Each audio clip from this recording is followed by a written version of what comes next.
আসসালামু আলাইকুম সম্মানিত ভিউয়ার্স, আজকের ক্লাসের মধ্যে আমরা পাঞ্চুয়েশন মার্কস সম্পর্কে ডিসকাস করব। পাঞ্চুয়েশন মার্কস মানে কি? বাংলাতে এটাকে বলে বিরাম চিহ্ন। বাংলাতে আমাদের এরকম দাঁড়ি, কমা, প্রশ্নবোধক চিহ্ন, উদ্ধরণ চিহ্ন, বিস্ময়সূচক চিহ্ন এগুলো পড়ছি না?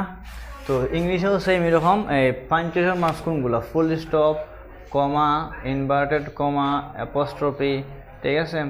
এরপরে আমাদের হচ্ছে গিয়ে তোমার note of interrogation, note of exclamation, ঠিক আছে, ব্র্যাকেট, কোলন, সেমিকোলন, এরকম কি আছে মানে পাঞ্চুয়েশন মার্কস আছে। এগুলো আমাদের বসাইতে হয়। ক্লাস 6 থেকে একদম 12 পর্যন্ত এরকম পাঞ্চুয়েশন মার্কস এই টপিক্সটা আছে কিন্তু, ঠিক আছে। তো আমরা আজকে এই ক্লাসের মধ্যে ডিসকাস করবো পাঞ্চুয়েশন মার্কস সম্পর্কে। তাহলে প্রথমে যে যা লিখলাম, এটা কি? এটা হচ্ছে আমাদের কমা। এটা কি? কমা। এটা হচ্ছে আমাদের, সরি, এটা ফুল স্টপ। এটা কি? Full stop. আর পরেরটা হচ্ছে কি? কমা, ঠিক আছে, কমা। আর পরেরটা কি? Inverted comma. পরেরটা কি? Inverted comma. আর পরেরটা হচ্ছে আমাদের অ্যাপোস্ট্রফি। এটা উপরের দিকে যে কমার মতো থাকে, এটা কি বলে? অ্যাপোস্ট্রফি। কি বলে? তারপরেটা তোমরা সবাই জানি, এটা লিখে কোয়েশ্চন সাইন, কোয়েশ্চন সাইন বা নোট অফ ইন্টারোগেশন, অথবা এটা হচ্ছে এক্সক্লেমেশন সাইন, এক্সক্লেমেশন সাইন। এটা হচ্ছে ব্র্যাকেট। আর এটা হচ্ছে আমাদের কোলন। এটা হচ্ছে কি? সেমিকোলন। এখন ফুল স্টপ কোন সময় ব্যবহৃত হয়? ফুল স্টপ মনে রাখবা যে বাক্যের শেষে একদম ফুল স্টপ ব্যবহৃত হয়, ঠিক আছে। কমা কোন সময়? অল্প ব্যবহৃতির ক্ষেত্রে। কমা ব্যবহৃত অল্প ব্যবহৃতির ক্ষেত্রে, আর ফুল স্টপ ব্যবহৃত হয় দীর্ঘ বিরতির ক্ষেত্রে, ঠিক আছে। তারপর ইনভার্টেড কমা, কোনো বক্তা যখন বক্তব্য দিব, ঠিক আছে, তখন ইনভার্টেড কমা ব্যবহৃত হইব, ঠিক আছে। অ্যাপোস্ট্রফি কোনো একটা বাক্য, কোনো একটা শব্দের সংক্ষিপ্ত রূপ লেখার জন্য অ্যাপোস্ট্রফি ব্যবহৃত হয়। প্রশ্ন করার ক্ষেত্রে প্রশ্নবোধক চিহ্ন বা নোট অফ ইন্টারোগেশন বা কোয়েশ্চন সাইন বসে। আর কোনো অবাক করা কোনো কিছু বিষয়, আনন্দ, দুঃখ, বেদনা, আকস্মিক বিস্ময় বোঝালে বিস্ময়সূচক চিহ্ন বসে। ব্র্যাকেট কোন সময় বসে? ব্র্যাকেট বসে হচ্ছে কোনো একটা মানে মানে কোনো কিছু বর্ণনা বুঝাইতে ব্র্যাকেটের মধ্যে শর্টকাটে লেখা থাকে। যেমন ধরো আমি লিখলাম কি? হি লস্ট এভরিথিং, মানে সেসব কিছু লাগিয়েছে ব্র্যাকেটের মধ্যে লেখা with gold and money, 5 lakh money, ঠিক আছে, মানে স্বর্ণ এবং 5 লাখ টাকা সহ, ঠিক আছে। তাহলে বর্ণনা বুঝাইলে এটা।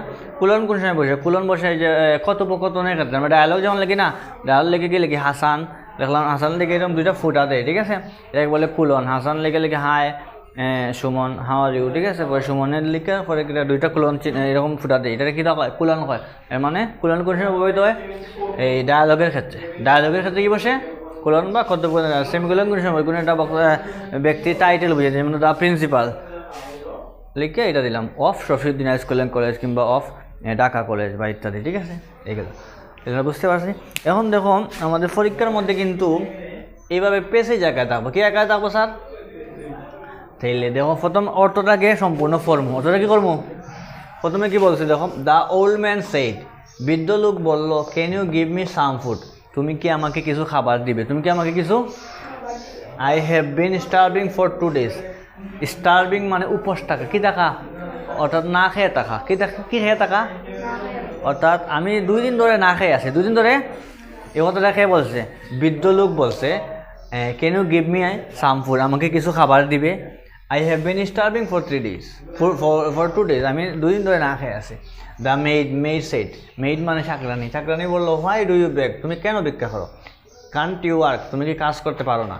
তাহলে সে কিন্তু প্রশ্ন করছে, হোয়াই ডু ইউ বেগ, তুমি কেন ভিক্ষা করো? কান্ট ইউ ওয়ার্ক, তুমি কাজ করতে পারো না। সেও কি করেছে? না, I am unable to work, আমি কাজ করতে অক্ষম। এবল মানে সক্ষম, আনএবল মানে অক্ষম, ঠিক আছে। এটা অ্যান্টোনিম। এটা কি হয়?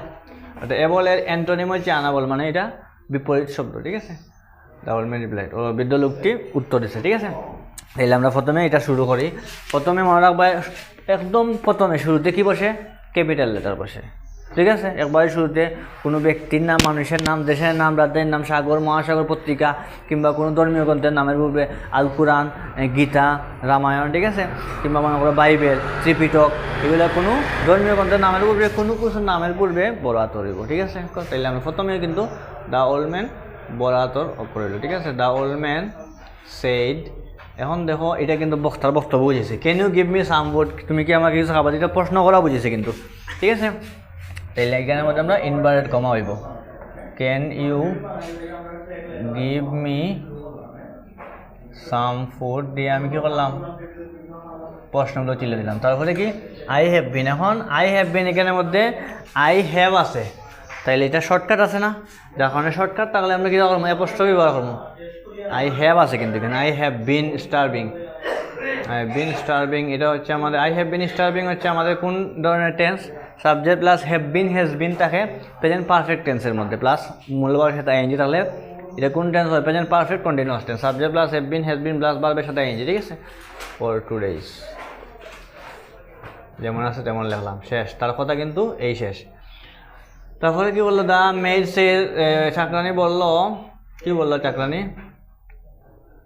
এখানে সে প্রশ্ন করছে, why do you beg, do you beg, কেন তুমি ভিক্ষা করো। ঠিক আছে, ক্যান নট ইউ ওয়ার্ক, এখানে আমাদের ক্যান নট আছে, যার কারণে এখানে কী করবো আমরা একটা ইয়ার চিহ্ন দিব। ঠিক আছে, অ্যাপোস্ট্রফি চিহ্ন দিলাম, ক্যান নট ইউ ওয়ার্ক।